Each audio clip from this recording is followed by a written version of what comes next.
Capítulo 4. O planejamento da leitura na escola.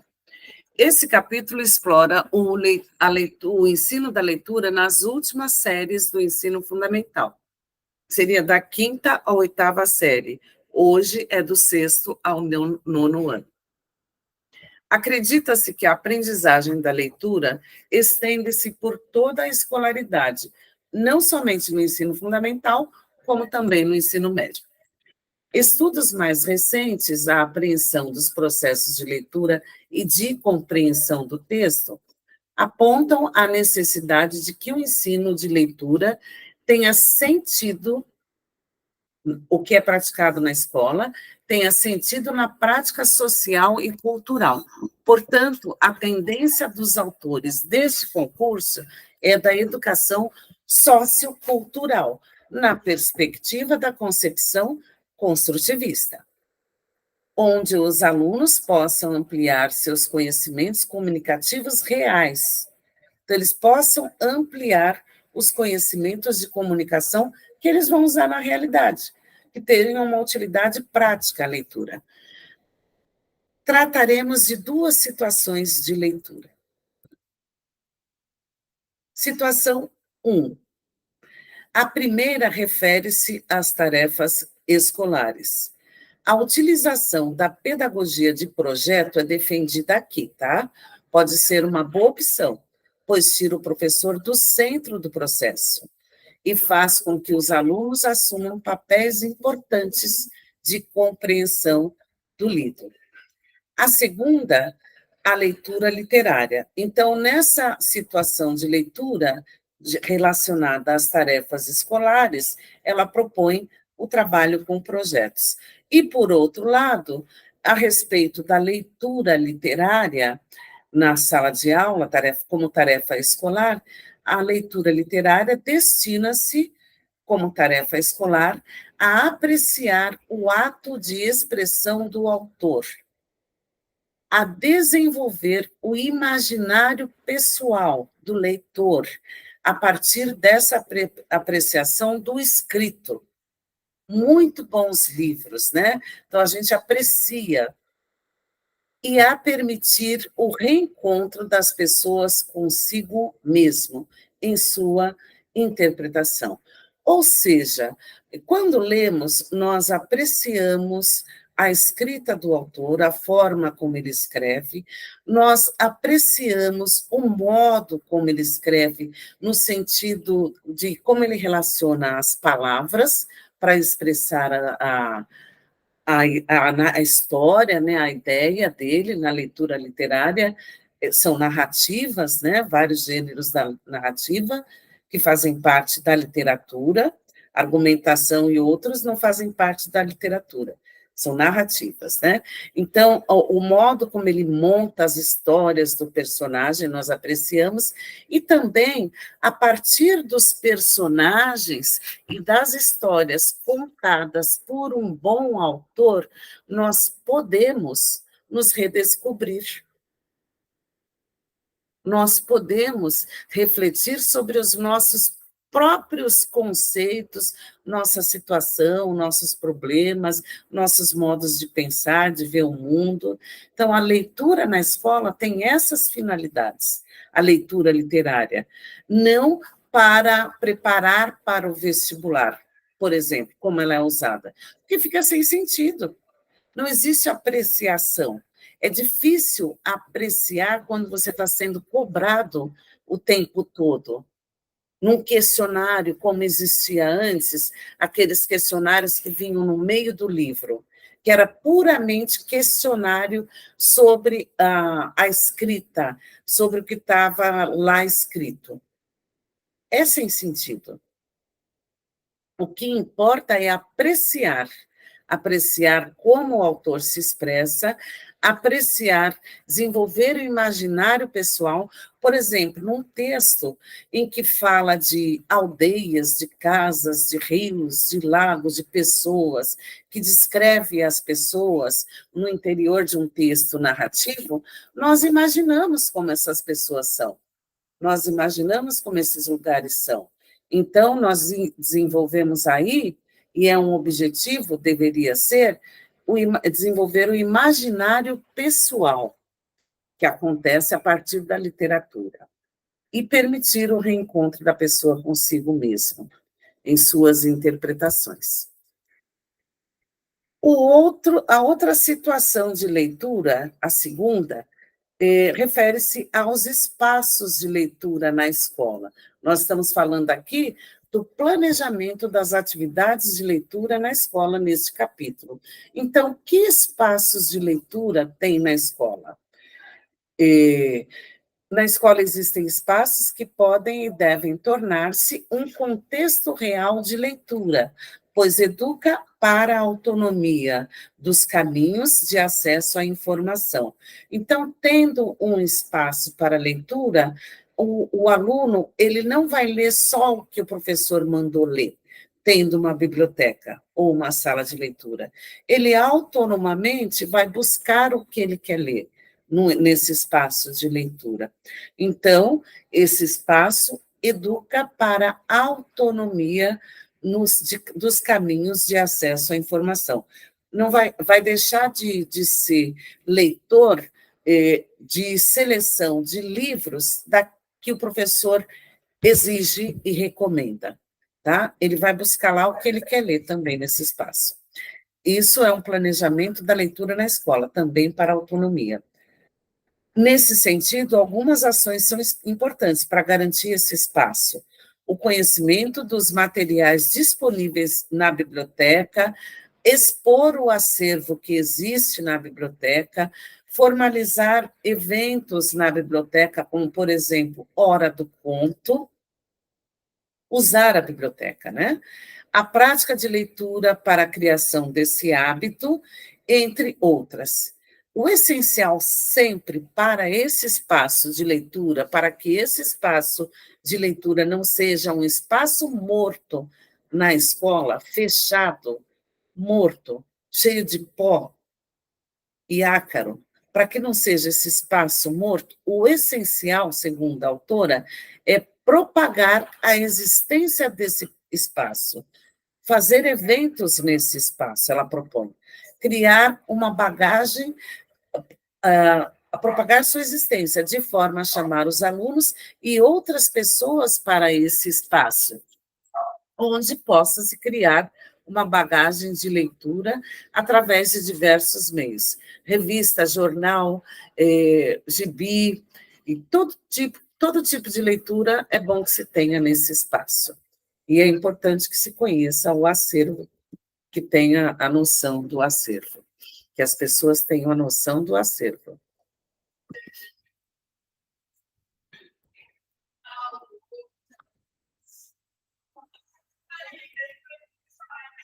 Essa medida de ampliar o repertório para leitura autonomamente, nesses dois casos, apreciação da leitura literária e atividades de leitura na sala de aula, né? Atividades planejadas pelo professor, clama por outras medidas. O primeiro bloco relacionado à compreensão do texto. Leitura e interpretação conjunta de textos que ainda não apresentam dificuldades. Ler obras completas. Fazer uma leitura coletiva de uma obra, cada um lê e depois vamos discutir um determinado capítulo, fazer análise do capítulo em coletivo, reconstrução da época, falar do momento histórico, mas de uma forma coletiva, não dando aula, né? Porque a leitura ela foi feita para ser apreciada. Então, aqui também retoma a ideia de clube de leitura. Antecipação de informações, né? Buscar antecipar o que pode acontecer quando se faz uma leitura coletiva de uma obra por capítulos, você já vai achando que vai acontecer isso ou aquilo e pode-se falar sobre isso. Descrições de personagens, de lugares, comparações, retomada do conflito e verificação das hipóteses iniciais. Retomada do conflito é falar sobre... Você leu sozinho na sua casa e tem a discussão sobre aquele capítulo. E naquele capítulo aconteceu uma coisa muito séria, que é o ápice da obra. E que o demais da obra, a sequência da obra, vai ser na resolução desse conflito, desse acontecimento com os personagens principais, ou que envolve muitos personagens lá. Então, você vai retomar durante essa conversa sobre a obra o conflito e vai verificar se as hipóteses iniciais, por exemplo, sobre o comportamento dos personagens, se confirmam aí nesse conflito.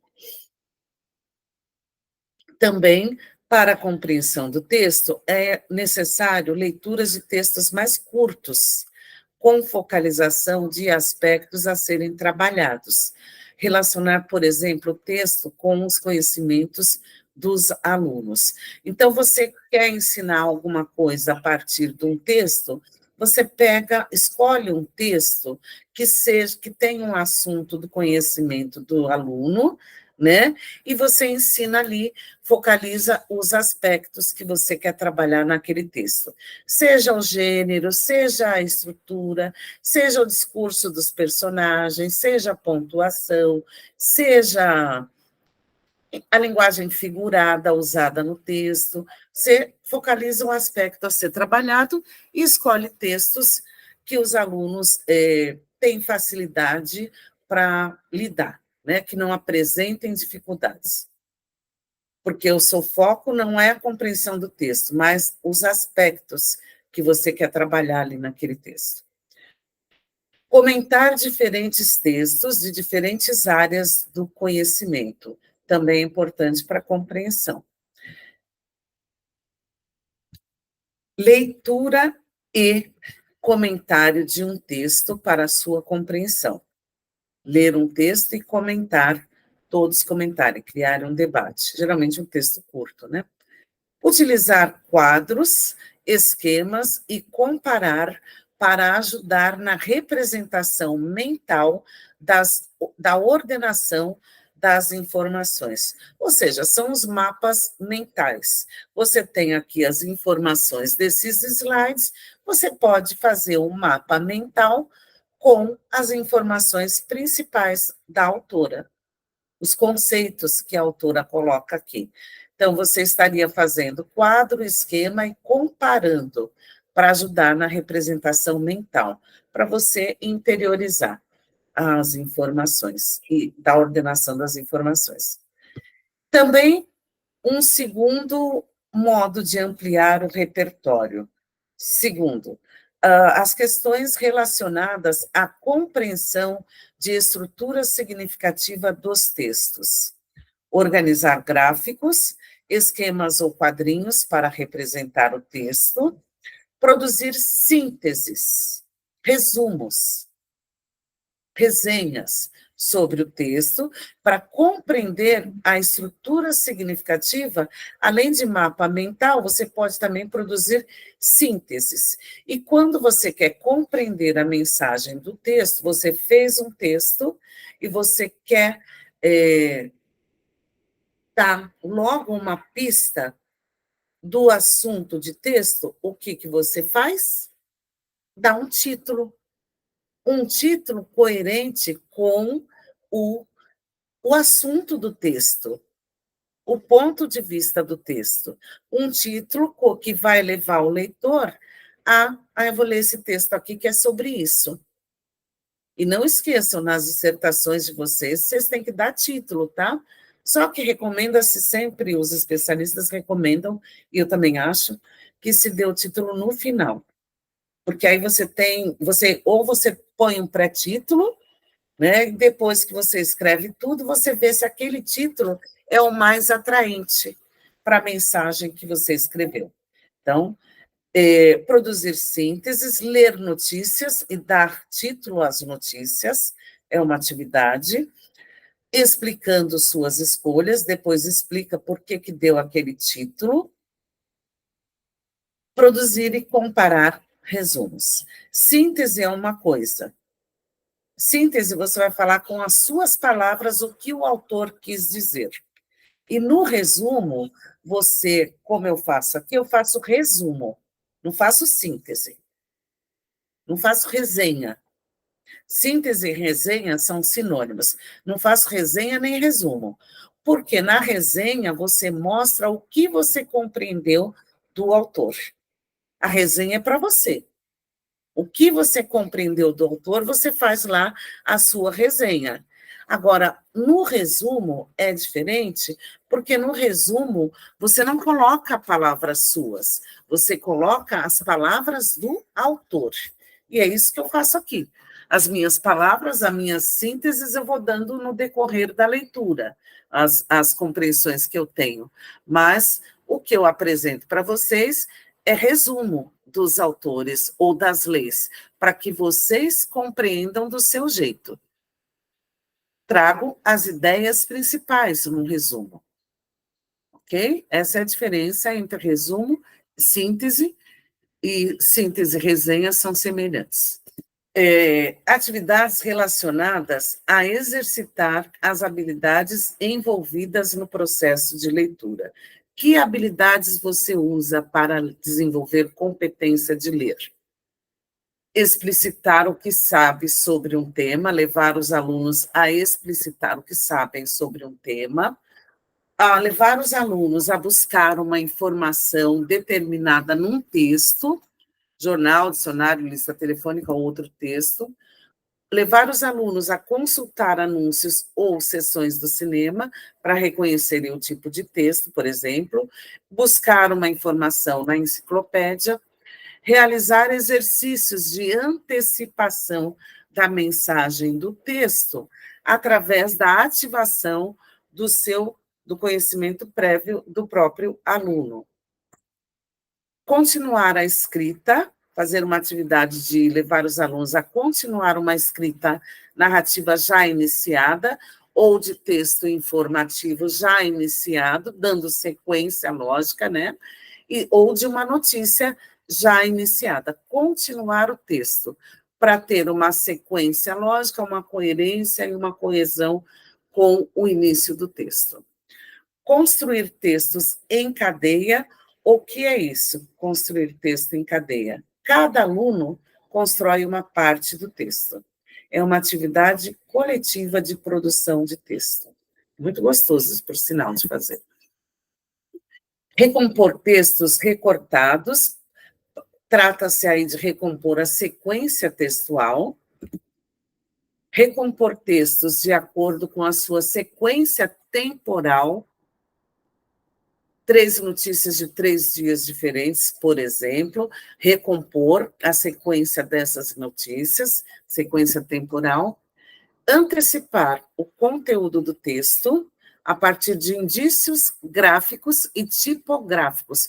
Por exemplo, as imagens que se tem num texto nos ajudam, e os professores desenvolvem essas habilidades desde as crianças pequenas até na educação infantil, ajudam a compreender qual é o assunto do texto, quando o professor mostra as imagens do texto.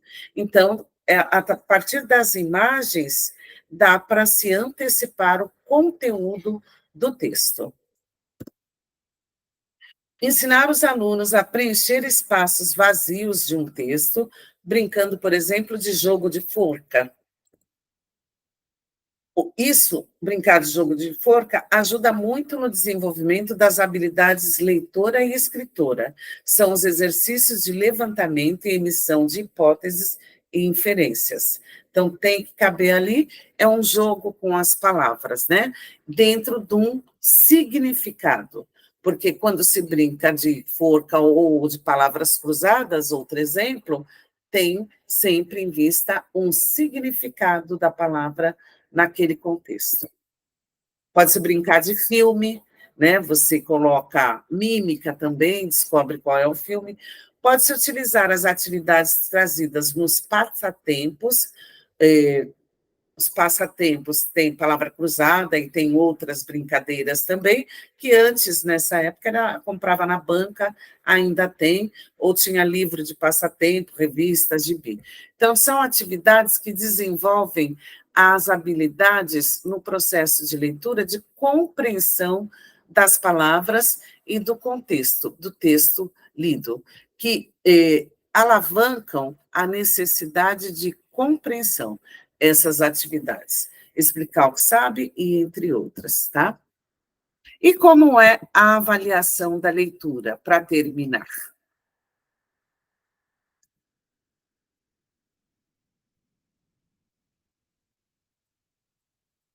Capítulo 5. A avaliação da leitura. Não é mais possível utilizar uma avaliação nos moldes tradicionais. Isso a gente já é um fato para nós, né? Nesse curso aqui. Ela precisa ser formativa. Então, ela recomenda a avaliação formativa, que trata de informar aos alunos sobre os seus progressos e avanços, por isso, eles devem saber o tempo todo o que está sendo observado, o que será avaliado e que resultado obtiveram. Então, é processual, é formativa, e os alunos acompanham essa avaliação, conhecem os critérios de avaliação. Eles sabem o que está sendo observado e o que resultado eles obtiveram dentro do que foi observado. A avaliação, então, serve como instrumento para o professor ajustar o seu planejamento e método de ensino, já que ela é formativa e processual, que os alunos acompanham. Ela serve, então, uma reflexão para a ação didática de ensinar. A proposta de Alexandre Galli é referência às avaliações nas escolas catalãs. Ela cita aqui o exemplo na Espanha, né? Escolas catalãs.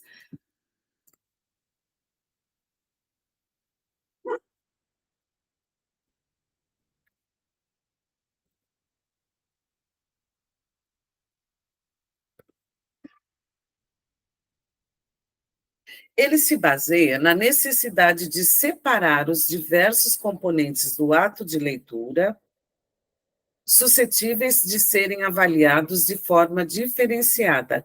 Ele distingue 5 desses componentes do ato de leitura. Perfeição mecânica, ou seja, decodificar direitinho. Expressão, como entona a voz durante a leitura, né? Rapidez da leitura, compreensão das palavras e compreensão total. Então, são esses 5 componentes de leitura, do ato de leitura, que ele se baseia. Perfeição mecânica, você lê corretamente.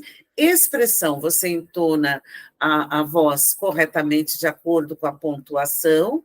Rapidez na leitura. Compreensão das palavras e compreensão total do objeto texto lido. Dos 5 componentes que ele elenca aqui, considera que os 3 últimos devam ser avaliados. Os demais devem ser desenvolvidos, mas ele considera que apenas os 3 últimos devam ser avaliados. Rapidez, compreensão das palavras e compreensão total.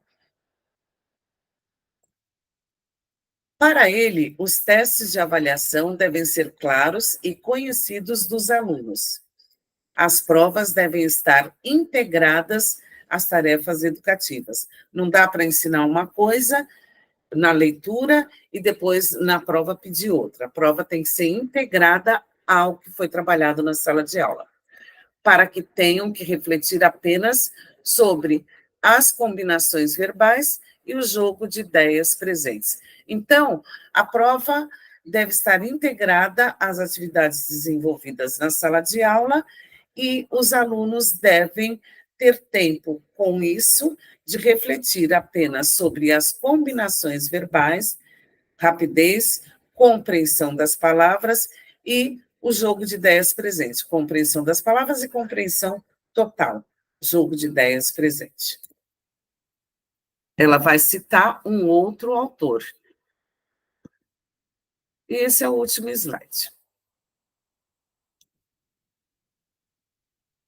P.H. Johnson afirma que o objeto da avaliação deve ser o grau, o que é avaliado, o objeto da avaliação deve ser o grau de integração, inferência e coerência. Ou seja, o leitor proficiente, como nós vimos em estratégia de leitura, ele tem uma leitura rápida.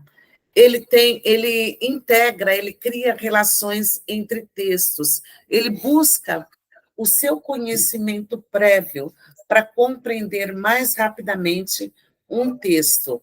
Ele faz inferências, ele lança hipóteses. Então, o objeto da avaliação deve ser o grau de integração, inferência e coerência com que o leitor integra a informação textual com a informação anterior, a informação que ele já tem, concepção prévia, né? Grau de integração, inferência e coerência. Critérios importantes na avaliação. Atitude emocional.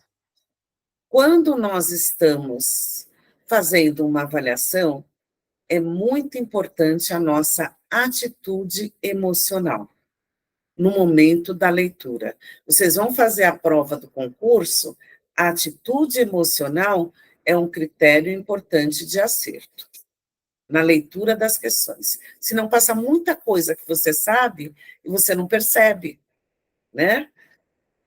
Buscar informações em um determinado texto. É importante na avaliação saber se os alunos sabem equilibrar a sua atitude emocional e se sabem buscar informações em um determinado texto. Também é importante, como critério de avaliação, a verbalização das ideias em relação ao texto. Isso também vai ser avaliado, porque vai ter argumentação, não vai ser verbalizado oralmente, vai ser verbalizado por escrito as ideias de vocês em relação ao que for pedido na proposta de argumentação, tá? Também verificar a velocidade da leitura do aluno e a leitura silenciosa, se ele faz a leitura silenciosa e compreende o texto de uma forma rápida.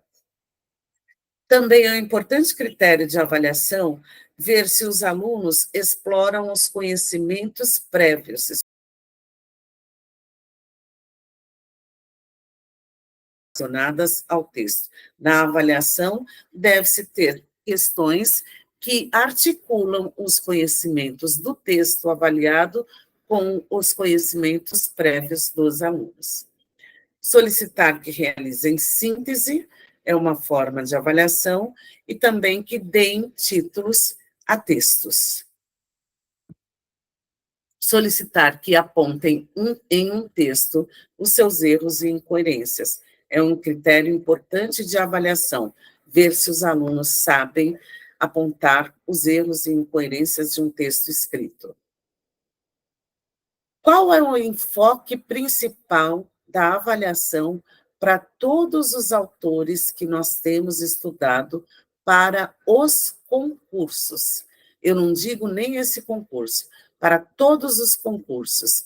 A avaliação não tem enfoque principal em simplesmente atribuir nota para aprovar ou reprovar o aluno. O enfoque principal que deve permear a elaboração de uma atividade de avaliação pelo professor e também o preparo dos alunos, quando se preparam para a avaliação, é para que eu vou avaliar. Para que avaliar? Eu vou avaliar para quê? Esse é o enfoque principal da avaliação.